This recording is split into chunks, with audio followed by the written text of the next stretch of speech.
Paper 6 GS4 part 1 दर्शन शास्त्र। दर्शन शास्त्र में चारवाक दर्शन पढ़ेंगे और चारवाक दर्शन में 3 चीजें पढ़नी है, एक ज्ञान मीमांसा, तत्व मीमांसा और सुखवाद। तो चलिए शुरू करते हैं। ठीक है, तो पहले शुरू करने से पहले ये तो जान ले कि दर्शन क्या है।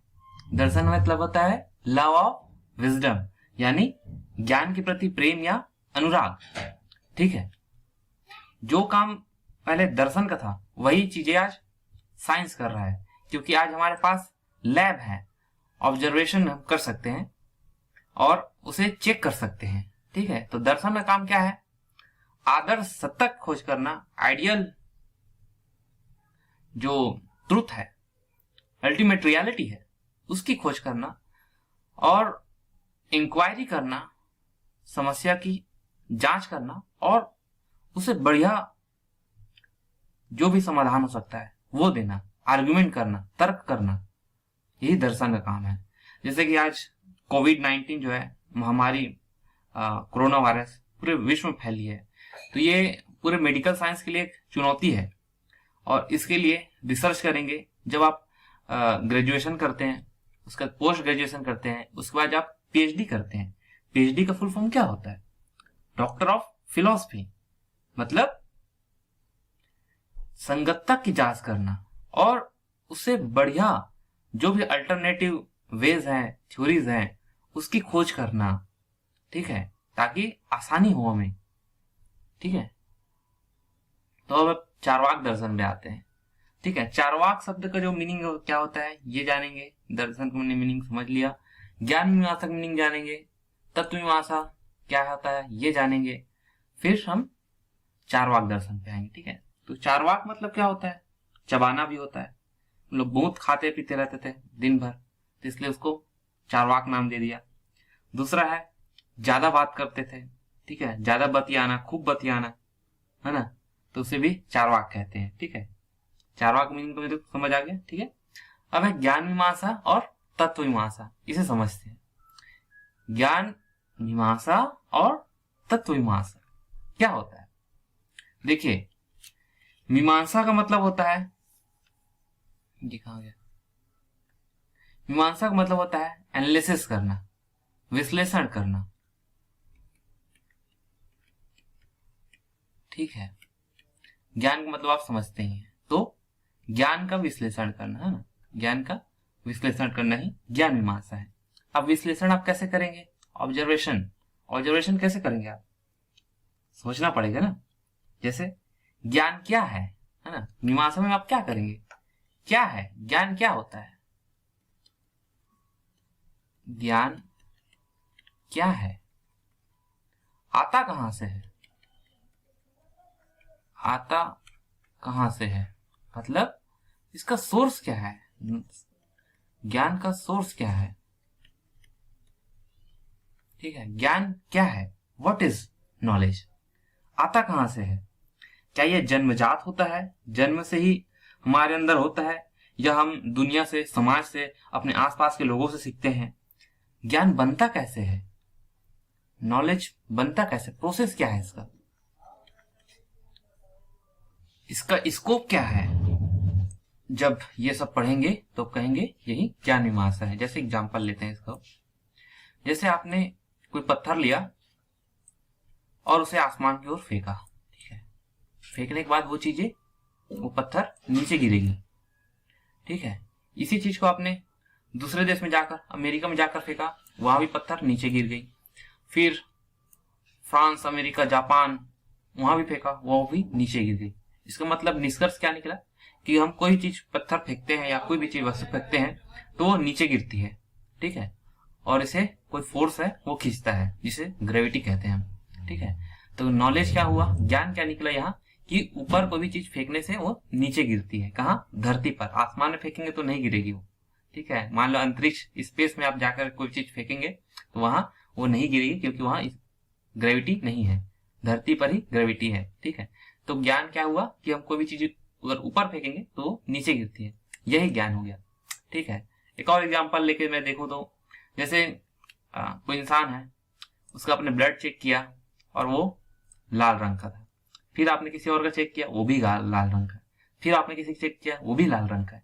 इसका मतलब क्या हुआ कि हम इंसानों का जो खून होता है वो लाल रंग का होता है। तो ज्ञान क्या निकला हुआ, इंसानों खून लाल रंग का होता है। ठीक है, यही ज्ञान मीमांसा है। ठीक है, अब आते हैं तत्व मीमांसा पे। ठीक है, तत्व मीमांसा, मेटाफिजिक्स। देखिए, मेटा मतलब होता है आफ्टर या बिहाइंड। ठीक है, फिजिक्स मतलब होता है नेचर। ठीक है, रियलिटी क्या है, अल्टीमेट ट्रूथ क्या है फिर। ठीक है, जैसे कि मूलभूत इकाई है जिसे मैं दुनिया का वर्णन कर सकूं, वो फंडामेंटल यूनिट क्या है।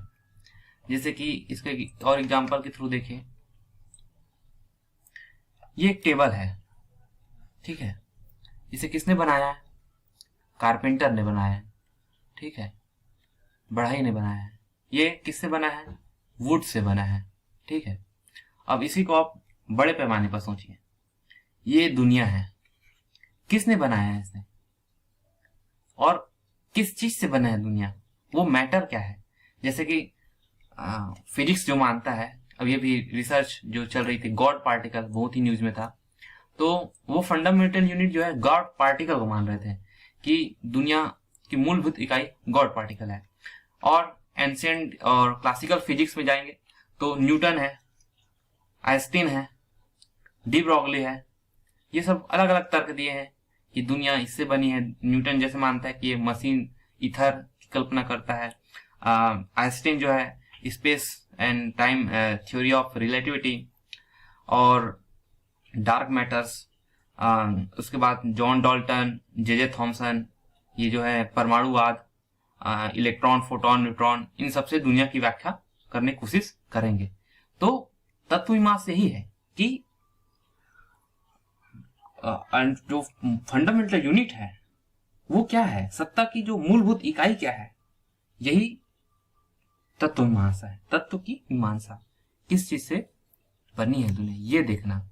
ये मान लो कोई ऑब्जेक्ट है तो इसका मैटर क्या है। ठीक है, सब्सटेंस, किस सब्सटेंस से बना है, इसका कैरेक्टरिस्टिक्स क्या है। ठीक है, ये सब पढ़ना जो है तत्व मीमांसा है। ठीक है, अब आप तत्व मीमांसा की मीनिंग जान गए और ज्ञान मीमांसा मीनिंग जान गए। अब आते हैं चारवाक दर्शन पे। ठीक है, जैसे आप कोई भी चीज पढ़ते हैं तो इस तरह से अगर आप शब्दों को तोड़ लें तो ये काफी आसान हो जाता है, फिर आसानी समझ आ जाता है।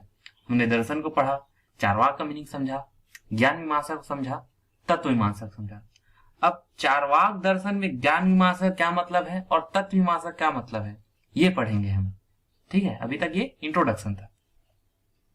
चारवाक नास्तिक आदमी है और ईश्वर को नहीं मानता है। जो प्रत्यक्ष होता है, जिसे मैं आंखों से देख सकूं, जो आंखों के सामने हो, उसे ही केवल मानता है, बाकी चीजों को नहीं मानता है। ठीक है, तो ज्ञान मीमांसा, चारवाक की ज्ञान मीमांसा क्या है, मतलब ज्ञान के स्रोत क्या क्या होंगे, सोर्स क्या क्या होंगे, ये पढ़ेंगे हम। ठीक है, तो इसमें दो चीजें हैं, पहला जिसे चारवाक मानता है और जिसे चारवाक नहीं मानता है। ठीक है, एक चीज को एक्सेप्ट करता है और रिजेक्ट करता है, इन्हीं चीजों को पढ़ना है। चारवाक किन को मानता है और किन्हें किन्हें रिजेक्ट करता है।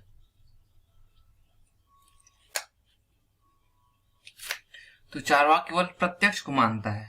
ठीक है, परसेप्शन को मानता है, प्रत्यक्ष ही एकमात्र प्रमाण है, ये मानता है। ठीक है, तो भावात्मक पक्ष कह सकते हैं इसे। किसको मानता है ये, प्रत्यक्ष को। ठीक है, परसेप्शन। ठीक, और रिजेक्ट करता है किन्हें, किन चीजों को रिजेक्ट करता है, अनुमान, उपमान और शब्द, इनका खंडन करेगा, वो रिजेक्ट करेगा, निषेध करता है। ठीक है, और प्रत्यक्ष जो है इसे प्रमाण के रूप में एक्सेप्ट करता है। ठीक है, ये उनकी ज्ञान मीमांसा, मतलब ज्ञान के स्रोत क्या क्या होंगे ये। तत्व मीमांसा है, तत्व मीमांसा में भी दो चीजें, जिन्हें मानता है और जिन्हें रिजेक्ट करता है, ठीक है, एक्सेप्ट करता है और रिजेक्ट करता है, ठीक है। चार्वाक नास्तिक आदमी है, इसलिए वो उसका जगत विचार जो है वो भौतिकवाद है, भौतिकवादी है, मटेरियलिस्टिक वाद है ना, मटेरियलिज्म। और रिजेक्ट इनको करेगा, नास्तिक आदमी है, ईश्वर का खंडन करेगा और आत्मा और पुनर्जन्म और स्वर्ग नरक का खंडन करेगा, ठीक है। स्वर्ग नरक के जो विचार है इनका खंडन करेगा। तत्वमीमांसा मैंने बताया कि दुनिया का निर्माण कैसे हुआ, वो मैटर क्या है, ठीक है, इनके बारे से हम पढ़ेंगे, तब ये हो जाएगा चार्वाक का तत्वमीमांसा। प्रत्यक्ष, ठीक है, ज्ञान मीमांसा पढ़ रहे हैं तो प्रत्यक्ष को मानता है और उपमान अनुमान शब्द को रिजेक्ट करता है, निषेध करता है, ठीक है। तो प्रत्यक्ष मतलब क्या होगा, प्रतिधन अक्ष, मतलब जो मेरे आंखों के सामने है, ठीक है। चार्वाक प्रत्यक्ष को ही एकमात्र प्रमाण मानते हैं, प्रत्यक्ष में प्रमाणम, ठीक है। और बाकी जो अन्य ज्ञान के साधन है उनको रिजेक्ट करते हैं, निषेध करते हैं, ठीक है। और इसको ऐसा मानने का कारण इसलिए है क्योंकि प्रत्यक्ष से ही बाह्य जगत की जो बाह्य जगत का जो है प्रत्यक्षीकरण होता है, ठीक है। और दूसरा यह है कि इसमें इसमें जो है विश्वसनीयता है, इसमें निश्चयात्मकता है, क्योंकि वो मेरे आंखों के सामने हो रही है, ठीक है। और जो ज्ञानेंद्रियां हैं, ठीक है, ज्ञानेंद्रियां कौन कौन सी हैं, ये आंख, नाक, कान, जिह्वा और त्वचा, ठीक है, ये ज्ञानेंद्रिय है। इनके संपर्क में कोई वस्तु है, उसे संपर्क हो रहा है इन इंद्रियों से, तो जो सेंसेशन मिल रहा है, जो इंफॉर्मेशन मिल रहा है, जो फैक्ट मिल रहा है, वही ज्ञान है, ठीक है। यही प्रत्यक्ष का ज्ञान यही है, ठीक है।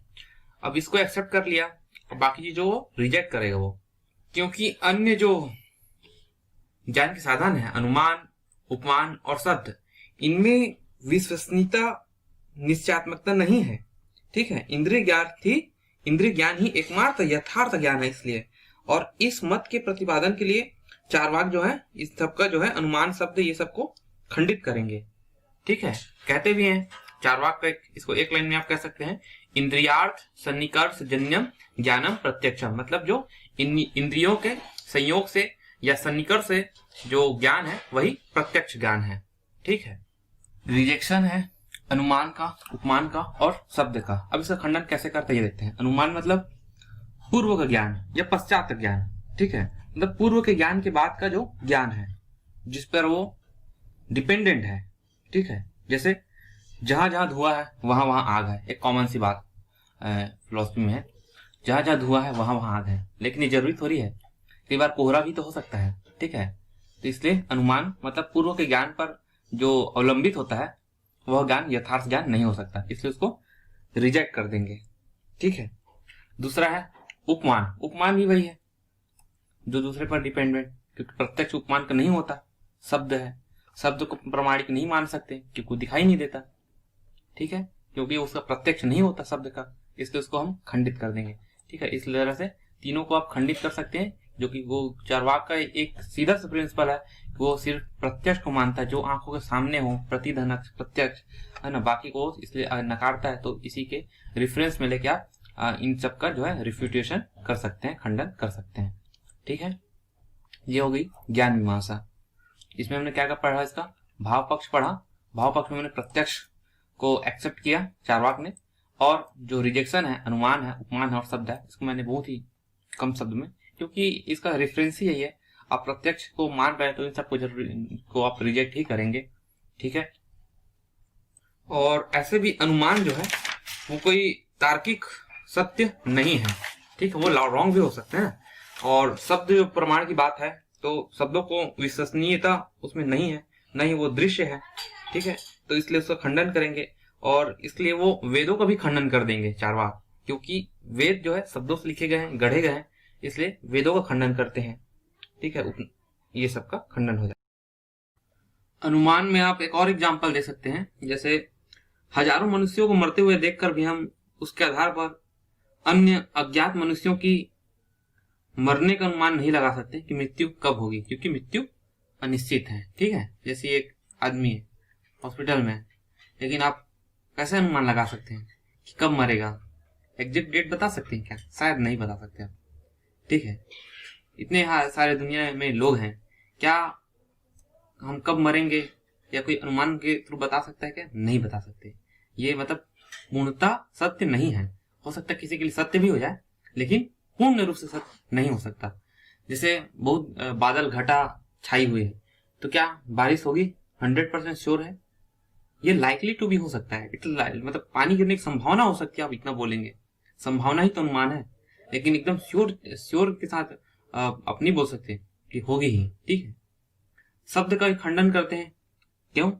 क्योंकि शब्द में प्रमाणिकता नहीं है, और वो चार्वाक जो है वेदों की प्रमाणिकता का भी खंडन कर देते हैं।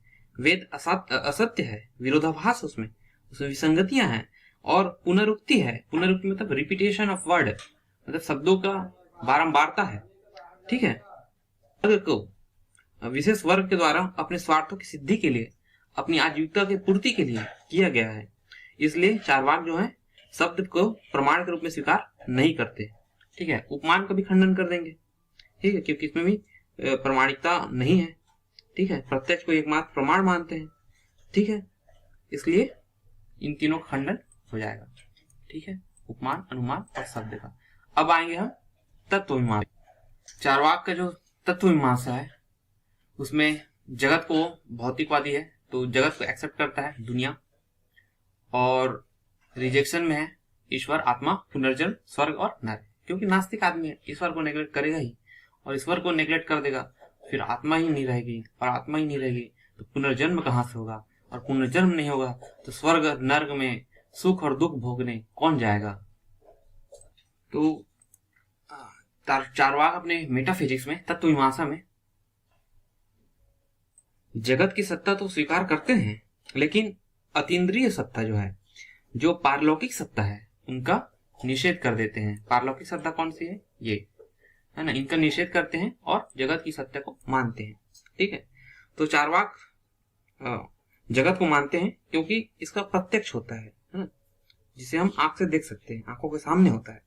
ठीक है, जैसे सामान्यतः जो भारतीय दर्शन है वो 5 तत्वों को मानता है, पंच तत्व। ठीक है, पृथ्वी, जल, वायु, अग्नि और आकाश। ठीक है, लेकिन चार्वाक जो है वो पंच तत्वों को नहीं मानते, वो केवल 4 तत्वों को ही मानते हैं। आकाश जो है उसे नहीं मानते हैं, ये आकाश है। ठीक है, तो पारंपरिक जो है वो पांच तत्वों को मानते हैं, लेकिन चार्वाक जो है वो आकाश को नहीं मानते। आकाश को क्यों नहीं माने? क्योंकि इसका प्रत्यक्षीकरण नहीं होता है, इसका अनुमान होता है। ठीक है, और चार्वाक में अनुमान को नहीं माना गया है ना, चार्वाक अनुमान को नहीं मानते हैं। ठीक है, तो अनुमान जो है यथार्थ ज्ञान नहीं होता, इसलिए उसको खंडन कर देंगे। तो इस प्रकार जो चार्वाक जो है 4 तत्वों को मानेंगे, अग्नि, वायु, पृथ्वी और जल। इन 4 प्रकार के जड़ तत्वों में जड़ तत्व से न केवल जो निर्जीव पदार्थ हैं, है ना, पत्थर, ईंट और भी पहाड़, है ना, इन सब का निर्माण हुआ है, बल्कि सजीव पदार्थ जो है, जो मनुष्य है, उसका भी उत्पत्ति इसी से हुआ है। ऐसा कौन कहता है? चार्वाक। अब सवाल यह है कि इन जड़ पदार्थों से चेतन मानव शरीर का निर्माण कैसे होगा? ठीक है, अगर आलोचक जो है इसकी आलोचना करेंगे, चार्वाकों से पूछेंगे कि आप जड़ पदार्थों से कैसे, जड़ तत्वों से कैसे चेतना को जन्म देंगे, तो चार्वाक इसको उत्तर देते हैं कि जिस प्रकार जो है पान में कत्था चूना, तंबाकू, सुपारी ये सब मिलाते हैं और इनमें की कोई भी जो है लाल रंग नहीं होता है, इसमें किसी में लाल रंग नहीं है, लेकिन जब आप चबाते हैं तो लाल हो जाता है। ठीक उसी तरह ये चारों जो जड़ तत्व हैं, इन के संयोग से जो है चेतना का आविर्भाव हो जाएगा, जन्म हो जाएगा। ठीक है, चेतना उसमें आ जाएगी। इस प्रकार जो है चार्वाक अपने जड़वाद के माध्यम से या भौतिकवाद के माध्यम से सजीव निर्जीव सभी वस्तुओं की व्याख्या करने का प्रयास करता है। ठीक है, और ये चार्वाक जो है पूरे विश्व को, जो वर्ल्ड है, दुनिया है, उसको इन चार तत्वों को संयोजन का प्रतिफल मानता है, इनका प्रोडक्ट है। ये चारों एलिमेंट जो है जब मिलेंगे, आपस में संयोग करेंगे, तब क्रिएशन होगा, दुनिया बनेगी, है ना, दुनिया का निर्माण होगा। ठीक है, चार्वाक दर्शन जो है ना, जैसे आग का स्वभाव गर्म है, जल का स्वभाव ठंडा है, और उसी प्रकार भूत जो है पंच महाभूत है ना, इसमें चार महाभूत हैं। आकाश जो है उसको रिजेक्ट कर दिया है, तो ये चार महाभूत है, इनका स्वभाव है जगत का निर्माण करना। ठीक है, और इसी से चार्वाक जो है जगत निर्माण की व्याख्या करते हैं, विश्व की व्याख्या करते हैं, और इसलिए इसे स्वभाववाद भी कहा जाता है, नेचुरलिज्म। ठीक है, और चार्वाक जो है विश्व की प्रक्रिया को प्रयोजनहीन मानते हैं, इनका कोई उद्देश्य नहीं है, विश्व का कोई उद्देश्य नहीं है, यूनिवर्स का कोई एम नहीं है। ठीक है, और इसलिए इसका कोई एम नहीं है, इसलिए मशीन की तरह है। ठीक है, मैकेनिकल है। ठीक है, इसमें मैकेनिज्म है। ठीक है, चार्वाक दर्शन की जो तत्व मीमांसा में वस्तुवाद का प्रतिपादन हुआ है ना, और इस प्रकार मतलब वस्तुवाद का प्रतिपादन हुआ, इसलिए इसको वस्तुवादी दृष्टिकोण भी कहते हैं। ठीक है ना, चार्वाक जो है वस्तुवादी दृष्टिकोण से दुनिया की व्याख्या करता है। ठीक है, तो हमने जो भौतिकवाद है, जगत का निर्माण कैसे हो रहा है, ये हमने पढ़ लिया। अब पढ़ेंगे हम रिजेक्शन तत्व मीमांसा में, है ना। रिजेक्शन किस वजह से करता है? ईश्वर का, आत्मा का, पुनर्जन्म का और स्वर्ग नरक का। अब पढ़ेंगे ईश्वर को। किस आधार पर आप खंडन करेंगे ईश्वर का? देखिए, सिंपल सी बात है, जो हमने ज्ञान मीमांसा में पढ़ा था कि प्रत्यक्ष में प्रमाणम, है ना। तो ईश्वर की सत्ता खंडन किस आधार पर करेंगे कि ईश्वर का प्रत्यक्ष नहीं होता, इसलिए ईश्वर की सत्ता नहीं है। ठीक है, क्योंकि ज्ञान प्राप्ति का एकमात्र साधन प्रत्यक्ष है, और प्रत्यक्ष के आधार पर ईश्वर की सत्ता ज्ञान नहीं होता। ठीक है, और सृष्टिकर्ता के रूप में ईश्वरीय सत्ता का प्रतिपादन जो है ईश्वरवादी दर्शन में किया गया है ना। जो लोग ईश्वर को मानते हैं, तो प्रायः कहा जाता है कि भौतिक तत्वों से विश्व का निर्माण करने के लिए चेतन ईश्वर को कारण मानना आवश्यक है। मतलब दुनिया को बनाने के लिए एक चेतन ईश्वर चाहिए। ठीक है, मतलब ईश्वर के अंदर वो चेतना होनी चाहिए, इसलिए वो दुनिया बना पाएगा, चेतन दुनिया। चार्वाक इसका खंडन कर देगा। ठीक है, क्यों? अभी मैंने पढ़ा, ये चार जो तत्व हैं, अग्नि, वायु, आकाश, सॉरी आकाश तो नहीं है, अग्नि, वायु, जल और पृथ्वी, इन चारों के संयोग से सृष्टि का निर्माण हो जाएगा। ठीक है, इसलिए ईश्वर कोई जरूरत ही नहीं है, अलौकिक सत्ता की जरूरत नहीं है। ठीक है, और श्रुति जो है, वेद है, इन सब आदि ग्रंथ के माध्यम से, वचनों के माध्यम से ईश्वर सत्ता को सिद्ध की जाती है, और वेदों की प्रमाणिकता को चार्वाक नकार देता है, नहीं मानता है वेदों की प्रमाणिकता को, उसका खंडन करता है। इसलिए शब्द प्रमाण से भी इसकी सिद्धि नहीं होगी, क्योंकि शब्द का भी खंडन कर देता है चार्वाक, है ना। ये हो गया। अब है आत्मा विचार। तो भारतीय जो दर्शन है उसमें लगभग सभी जो दर्शन है उसमें आत्मा को स्वीकार किया गया है अविनाशी के रूप में। बौद्धों ने हालांकि नहीं माना है, लेकिन बाकी शंकराचार्य हैं, सांख्य है और अन्य दर्शन जो है आत्म विचार को मानता है। ठीक है, लेकिन चार्वाक जो है इसका खंडन कर देंगे। ठीक है, क्यों? क्योंकि आत्मा का प्रत्यक्ष नहीं होता। सबका रिजेक्शन के कारण है, चार्वाक में प्रत्यक्ष नहीं होता, इसलिए इसका खंडन कर दो। ठीक है, चार्वाक अनुसार क्या है कि जो चेतन युक्त शरीर है वही आत्मा है। इसको कहते भी है, एक श्लोक से माध्यम से आप कह सकते हैं, चैतन्य विशिष्ट देह में आत्मा। ठीक है, चेतना युक्त शरीर ही आत्मा है। ठीक है, और शरीर से भिन्न चेतना का अनुभव नहीं होता है। चेतना सदा शरीर के विद्यमान रहती है।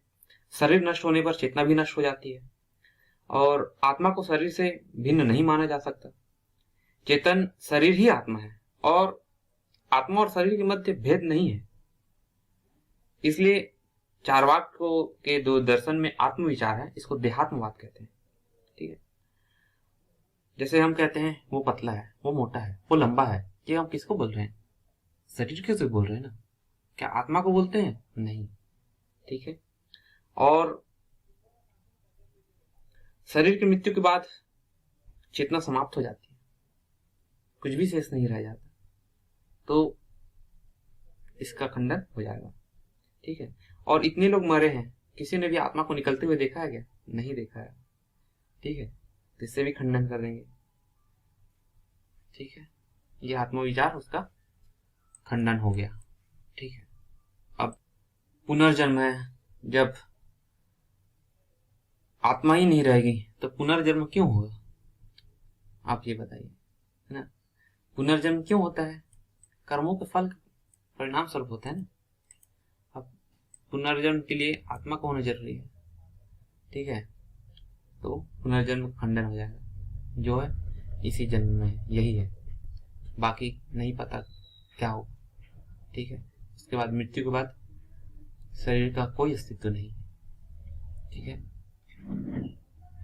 और पुनर्जन्म नहीं होगा तो फिर स्वर्ग नरक क्यों होगा? इंसान कर्म भोगने के लिए स्वर्ग जाता है, कर्मों के अनुसार उसे स्वर्ग मिलता है, या बुरे कर्म के अनुसार नरक मिलता है। लेकिन जब पुनर्जन्म ही नहीं हो रहा है, जब आत्मा ही नहीं है, तो सुख को भोगने कौन जाएगा? सवाल ये है, इससे इसका खंडन हो जाएगा। ठीक है, आखिर में एक और जो सिलेबस में था, सुखवाद। चारवाक में ये सुखवाद है, इसे पढ़ते हैं। तो सुखवाद क्या है? जब तक जियो सुख से जियो, ऋण लेकर भी घी पियो, क्योंकि शरीर के मरने के बाद आत्मा नहीं आएगी। ठीक है, या जीव जीवेत सुखम जीवेत, ऋणम कृत्वा घृत पिबेत, भस्मीभूतस्य देहस्य पुनरागमन कुंता। ठीक है, एक बार मरने के बाद शरीर दोबारा नहीं मिलेगा। ठीक है, यही उसका सुखवाद है कि जब तक जीना है सुख भर जीना है। लेकिन आज के युग में ये जो वाक्य है ये बहुत फेमस है, ऋण लो और घी पियो, है ना। लेकिन चारवाक जो है, घी पीना स्वास्थ्य के लिए अच्छा भी है, अति आप करेंगे कोई भी चीज का तो नुकसान तो होगा ही। और आज की जो अर्थव्यवस्था है वो कहीं ना कहीं आपको इसकी झलक दिख जाएगी। जैसे हमारा ही देश है, विकास कार्यों के लिए हम कई देशों से लोन लेते हैं और उसके बाद अपने हेल्थ सेक्टर को, हॉस्पिटलिटी को, ये सारे जो क्षेत्र हैं उनको हम दुरुस्त कर रहे हैं, उसमें नई जान फूंक रहे हैं। तो ऋण लेकर घी पीने की बात जो चारवाक करता है, ये कहीं ना कहीं आज के जो संदर्भ में, आज के युग में कहीं ना कहीं आपको दिखाई देता है, भौतिकतावाद जो है वो दिखाई देता है। तो इस तरह से आप इसकी सार्थकता अगर बताएं कि इसका एसेंस क्या है चारवाक दर्शन का, तो आप यही कह सकते हैं कि ऋण लेकर घी पीना स्वास्थ्य के लिए अच्छा है। और बहुत सारे देश में जो कार्य हो रहे हैं, जितने भी डेवलपिंग कंट्रीज हैं, विकासशील देश हैं, वो अपने मानव संसाधन का विकास कर रहे हैं दूसरे देशों से कर्ज लेकर, और ये देश निर्माण में सहायक हो रहे हैं। तो आशा है आपको इस लेक्चर से कुछ समझ आया होगा। ठीक है, चारवाक दर्शन खत्म होते हैं।